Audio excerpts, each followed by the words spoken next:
Hi everybody, and welcome to another episode of Average Shows 3D. You know, lately this month and part of last month, it's all been about articulation, and so this episode's no different. We are making a snake. Articulated snake is found on Thingiverse, but this snake is not like anything else that you've printed out. There's a lot of work that goes into this snake, and we'll go over it now on Average Shows 3D.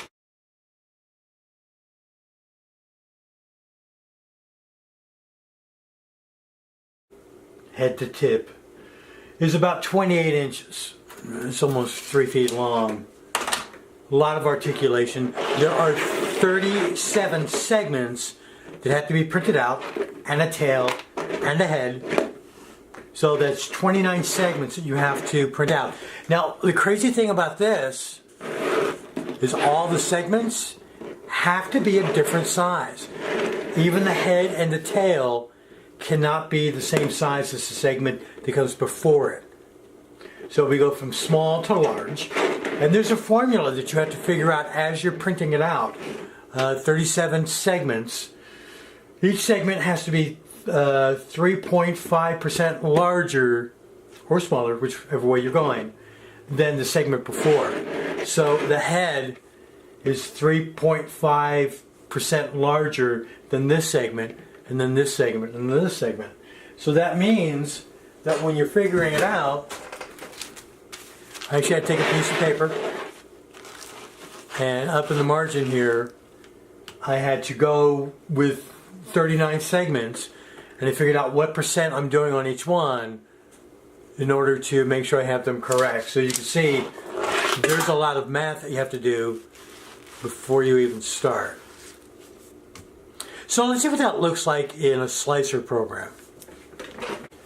So you can see that I have to have row after row after row of these segments. And like I say, I've made each one about 3.5 bigger than the previous before using percentages. When you open, you just double click on it and open the stuff. Go, there we go. I just went over to where it says percent over here. I just made sure it was 3.5 more than the previous one, and like I say, put it all down on paper to make sure I had it correctly. So let's say you've done all the math, right?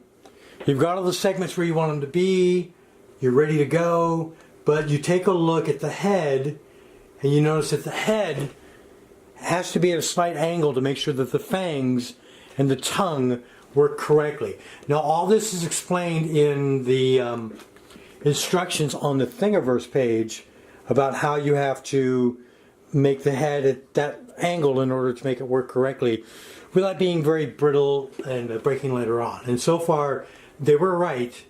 The tongue at this angle really works well. It's about 45 degrees up and 45 degrees turned on its side, and that way the fangs are going to be right where they need to be. But as you can see, with all the overhang on this, right here, it's going to take some support. There's no way that we can have this without some kind of support that we need to make sure that the fangs don't start in the middle and just don't get printed. So you're ready to go. You have everything set up. So you go over to supports, right? You go over supports, you click on it. Because it's not very far up, you can get away with maybe 2 or even 1. So there's not much, not very thick, because it doesn't have to go very far. And then you say generate automatic supports. And you just think, well, you know, I'll just support everything to make sure it works correctly.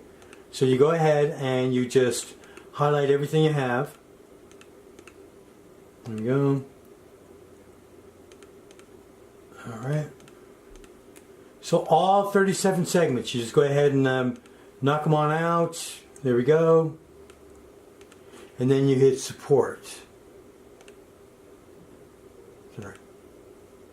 So now you're good to go. As you can see, the fangs have just the support we want here.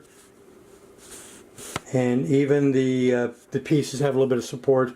So now you're set. But we're going to run into trouble. Whenever you're looking at a mass print like this and you're not thinking and you just go ahead and highlight everything and hit supports, sometimes you create hours of work that you didn't expect that you would have to do. And I'm going to show you why. So let's take a look at it in practice. Now this one is without support. And I've already removed it from the bed, and then I printed this one with supports. I'd like for you to see the difference here. Let me go ahead and put these together. Now you can see with supports, not only is it got a bunch of support here that you have to remove, which means that this is not perfectly round, but also there's supports in the middle here where there's not here. So it takes a lot longer to clean and shape and sand to get all the artifacts left over here to make the socket fits well. So let's go ahead and take a look at that. So we have it off. You have all the pieces down. Now when you take these off, you have to make sure you put them in order, because remember, none of them are the same size and you're only going up 3.5%. So the difference between one and another, on the smaller sizes you may not be able to eyeball. So you want to put them on in order, take them off in order. So these were done with supports. To get this right here looking like this piece, well, it might take, 5-7 minutes with all the right tools, with X-Acto blades and your side cutters and maybe a needle nose pliers and some sandpaper. But you got to do that 39 times. So it's going to take a while. And that's what happened to me. I wasn't thinking, and I put everything with supports. So when he was printed out, I did that for 39 times. It did take me all night sitting in front of the TV, cleaning them out to put them together. And that's why some of the joints still have to be worked in, because it's still catching a little bit. Now, if I would have thought ahead, I would have made sure only the head was supported and nothing else. And then these guys would have snapped together. So these would have snapped in there like that without any kind of effort, and they would have moved pretty freely and they would have just worked. But no, I went through the extra effort. Same with these, even the little guys, one slips into another very easily, and then the tail slips into that very easily.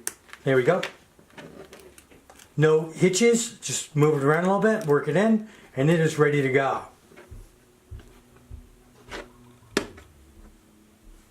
So what did we learn today? We learned that paying attention to a slicer before you put it on a printer doesn't stop at just putting it down, resizing it, and placing the pieces where you need them to be. You have to go the extra step and make sure that you're not putting down supports when you don't need to, because it's a whole lot of work that I didn't want to get into.